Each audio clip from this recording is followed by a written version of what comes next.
Здравствуй, мой дорогой викинг. Ребят, сегодняшним роликом мы стартуем, наверное, самую масштабную стройку, которая у нас когда-либо была за время прохождения игры Valheim. Мы будем с вами строить наш собственный замок. Это крайне масштабное сооружение, и подготовку под него мы начали еще на стриме. Как вы можете помнить, мы с вами сделали подготовку плоскую площадку, и сейчас я вам покажу с высоты птичьего полета, как она выглядит, потому что я ее значительным образом расширил. Вот как-то таким образом выглядит наша будущая площадка под наш с вами замок.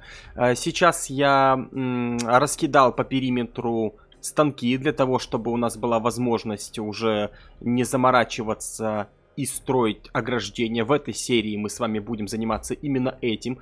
Будем делать ограждающую конструкцию стены нашего замка. Как вы можете помнить, здесь у нас был небольшой тауэр, который уходил вглубь. Мы его использовали как выгребную яму на стриме.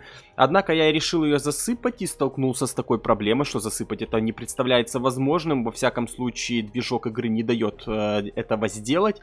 Я принял решение, в принципе, не отчаиваться и сделать в этой области подвал у нашего замка. Поэтому сегодня мы с вами сейчас будем начинать строить. И начнем мы это, конечно же, с типовой секции. Все как обычно. Как видите, я достаточно большое количество ресурсов сюда притащил на тележках. Отчасти мне помог в этом тролль, которого мы нашли вон в том лесу. И, соответственно, тот самый уже всем известный голем Толик, который обитает вон на той вот горе сверху. Начинать мы с вами будем с того, что будем делать типовую секцию. Ту секцию, которая будет раз за разом повторяться в нашей ограждающей конструкции. Что ж, давайте приступать. Начнем мы с вами, разумеется, с того, что выложим первые блоки. Я это вижу таким вот образом. Как-то... Так, надо прикинуть расстояние. Вот примерно таким вот образом мы с вами будем начинать. Начинать мы с вами будем такую незатейливую конструкцию. Она будет достаточно большая. И также нам с вами потребуется обязательно сделать ее достаточно широкой, чтобы внутри под ней спрятать станки для того, чтобы прекратить респ мобов, а это достаточно актуальная проблема, учитывая, насколько большая стройка у нас будет. Давайте приступать.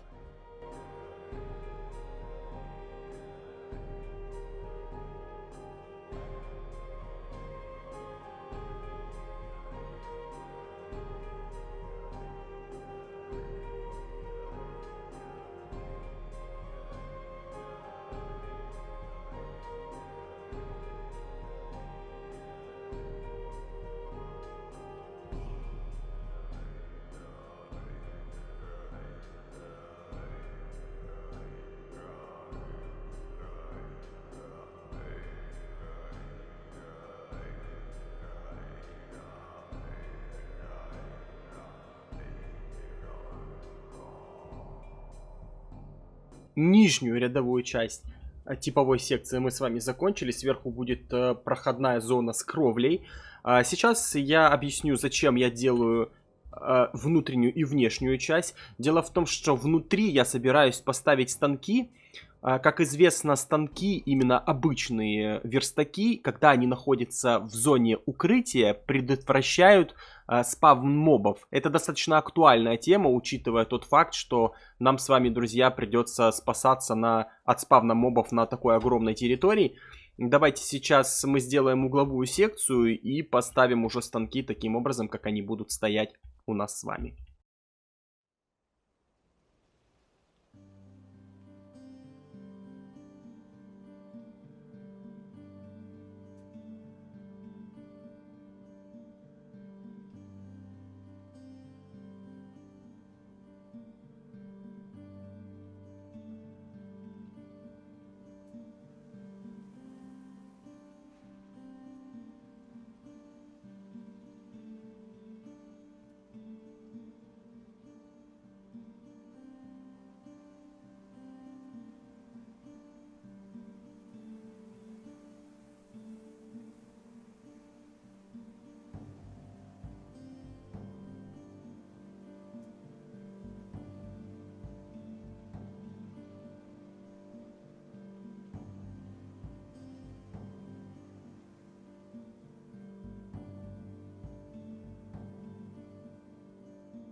Ну что, типовую секцию мы с вами сейчас, можно сказать, что закончили. За редким исключением вот здесь вот отсутствует декор, но в целом будет, думаю, что понятно, что именно я хочу сделать. Будет достаточно массивная конструкция ограждения, в которой можно будет ходить. Также хочу обратить ваше внимание на один немаловажный момент. У меня внутри здесь есть ход, внутри которого будут располагаться станки, который позволяет исключить в зоне их действия, то есть, а в данной ситуации зона достаточно большая вокруг непосредственно стены, исключить спавн мобов. То же самое будет, по сути, сделано на всей территории базы, для того, чтобы полностью избежать спавна на такой большой территории, что само по себе достаточно актуальная проблема, учитывая тот факт, что здание у нас будет располагаться на достаточно большой территории. Сейчас я продолжу выполнять данную конструкцию, размножать ее, соответственно, по всему периметру и периодически делиться с вами промежуточными результатами. Погнали! Итак, друзья, первая стена у нас с вами сейчас готова. Потрачено, конечно, было очень большое количество сил.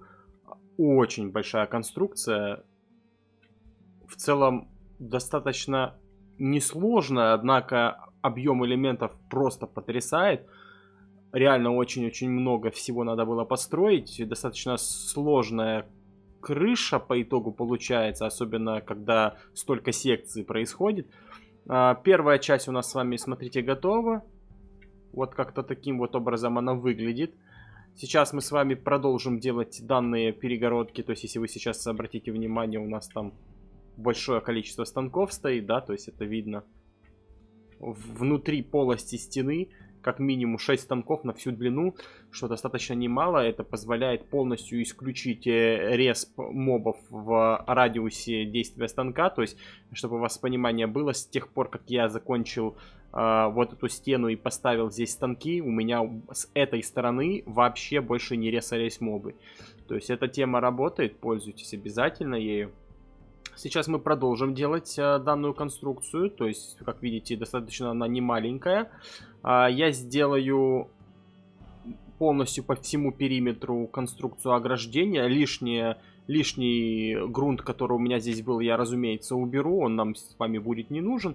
Ну и в последующем, после того, как закончим делать это ограждение, приступим к внутренней планировке. Так что давайте продолжать.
Еще 6 секций мы с вами закончили.